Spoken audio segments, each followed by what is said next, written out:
Testing, can you hear me? You don't have to hear yourself. They can hear you. Well, we're coming back to the Apollo for a month. We're trying to revitalize the community so we can funk freely. I'd like to introduce Mr. George Clinton. Hi. Yo, glad to be on hand. Glad to be on hand to celebrate the destruction of logic. I think I'll enjoy this. Well, that's one of our recurring themes, George, is the destruction of logic through direct knowledge. Yeah, glory how stupid. Right. It'll work. Well, what brings you to New York? This is George's first public appearance since retiring from the stage, isn't it, George? And his first ever appearance on television. Yeah, right. Since a political howdy doody. George, why is it that you've rejected appearing on all of these big network shows and you will appear on a moronic show like this? Well, this is my idea of TV, guerrilla TV. You know what I'm saying? Anarchy, howdy doody. I like that. I like that. Well, one of our main slogans is that if everyone had good manners, there would be no need for laws, which is really, I think, the... It would be boring. Yeah. What?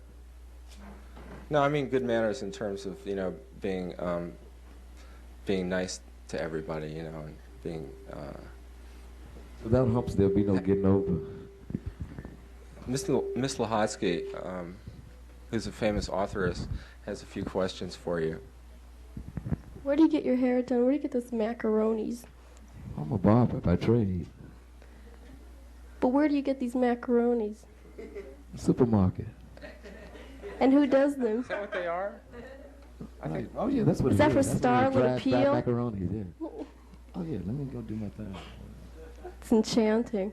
It was before it was $300. Oh, it went up, I huh? had it done by the ounce. Did you have this before the movie 10? Oh yeah, oh yeah.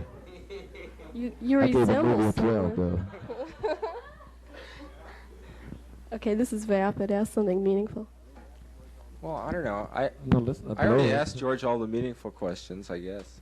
Have you, since you retired, have you given up retirement and gone back on stage yet? Oh, then there was no reason for retiring if I wasn't going to go back. No, but I mean, have you done it yet? Have Oh you yeah, jumped oh on yeah, stage oh yet? yeah. I was a bride for a day. Brides came through town. I put on my gown and I was up there with them. Did you have your wig as usual, or did you do it up? Oh yeah. Oh. George is usually a blonde, sort of like you on stage. I would say so. Blondes have more fun. Frizzo? Teased. You teasing? Bleached. Cute, huh? Mm-hmm. Again, it's a shame that we don't have color because Debbie has sort of gone strawberry blonde, except I went orange. Yes. That's Frank Sinatra's orange. favorite color, you know. Orange? Yeah. Oh, nice to know. I heard he's giving his big dinner with it. Is $1,500 a plate or something? Who's it for, George Bush? I forgot what it was for, but it is a benefit. Reagan? Reagan? Well, we may come up I thought Frank Sinatra was dead. No. Are you going to always do Funkadelic, you think? Or are you going to do any different kind of music? I'm into no-sensical, no-nonsensical musical now.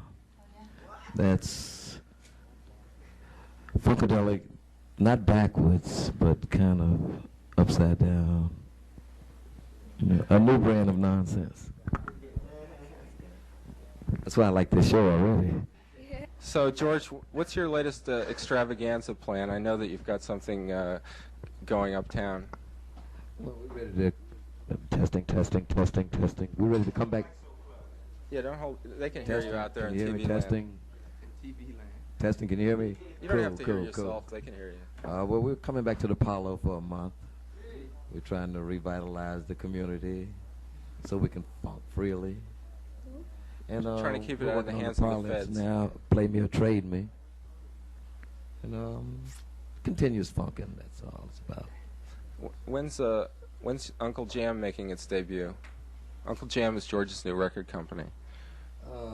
As soon as I can finish mixing the first master. which will probably be Felipe Wynn from the Spinners. Say with 3 weeks a month. So you're going to be in New Yorker for a while? A few days. Jack Cop.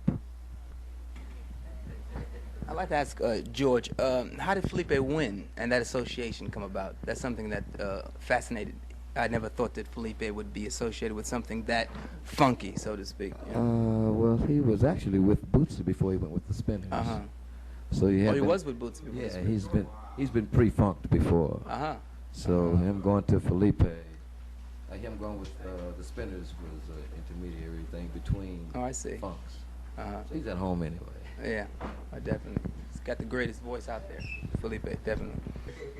Are you going more extravaganza uptown this time, George, or is it going to be more like, you said it was going to be like a Broadway show, sort of?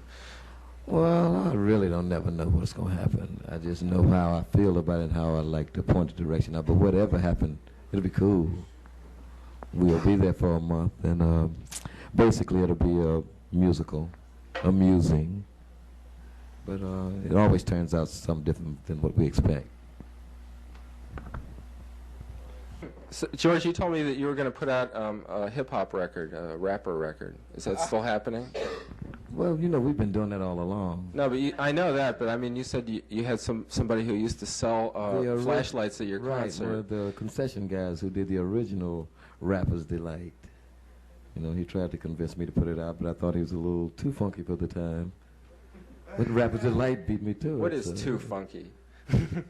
Evidently nothing. You know. But it can be out of time. So that can be too funky, like as in James Brown, too funky in here.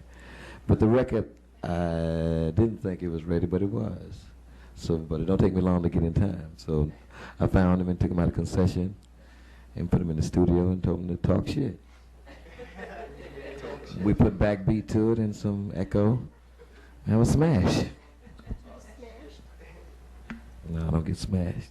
I make smash. Later, maybe. What do you think of reggae and ska and all that stuff?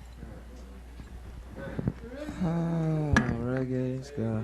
Yeah, well, we've been into like the ska, Jamaican music is what you're talking about. In the early 60s, when it was actually called the ska before. Yeah. I'm not familiar with the new rendition, which I think is coming from England now, right?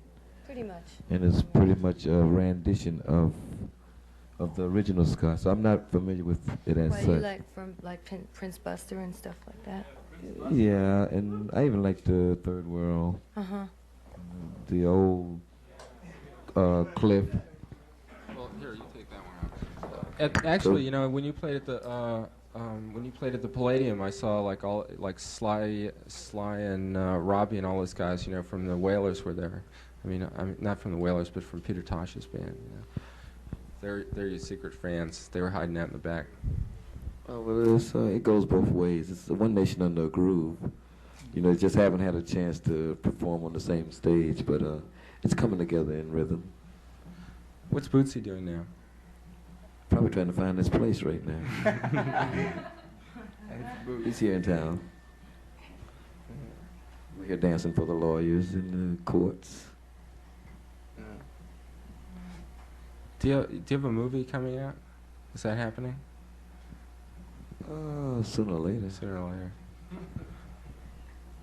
Oh, here's the phones, and they're just lighting up like crazy. Hello? Hi. I basically want to ask George Clinton what his motivation was behind the Maggot Brain album that he did with Funkadelic in the early 70s. I'm not responsible. He had nothing to do with it. He had nothing to do with it? It just came through him. That was all it was. That was an incredible album. I just wanted to thank him for it in the early 60s. The other thing was, I wanted to ask thank Deborah whoever it Harry, was.